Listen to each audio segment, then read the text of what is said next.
Sit.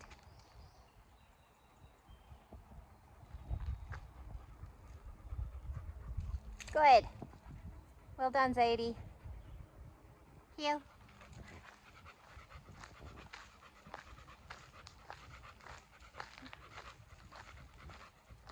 So when I start teaching the auto sit, I start with a little bit of upward leash guidance.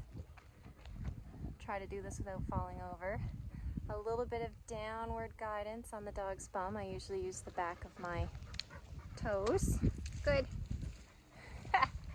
Zadie, heel. We don't want to lean over and use our hand.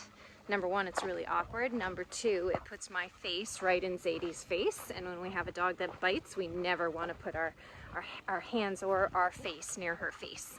So we always want to be super careful about our safety. Once those steps are really good, sit.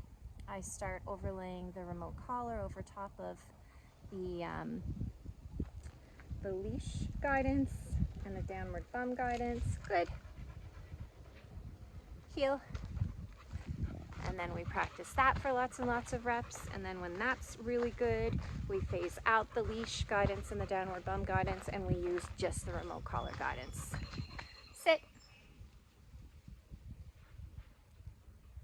Sit. Anytime she gets like a little bit stuck, confused, we just back up to the last point she was successful, which was when I was using the upward leash guidance. And that helps her to connect the dots. So very often this is misinterpreted as a dog being stubborn. It's not her being stubborn, it's just her learning style. She needs to have things explained to her in a way that makes sense, where we trace one step on top of the other, because dogs aren't really great at learning complex new concepts all in one go. They learn much better when we break a complicated topic into tiny little steps, teach them one step at a time, and kind of layer one step on top of another. And we just sort of step our way there to the final product. But if you try to just shoot straight for the final product with the dog without explaining it in its smaller pieces, they tend to get like very overwhelmed, and then people think that the dog is being stubborn when in fact she's just not understanding.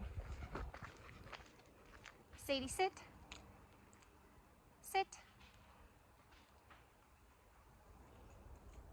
Sit.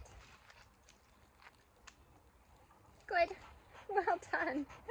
She has no problem doing what I'm asking, as long as I'm explaining it to her and showing it to her in a way that makes sense and that's reasonable for her to be able to grasp, process, understand, and then replicate. Well done. Heel. Good job, Zadie lady.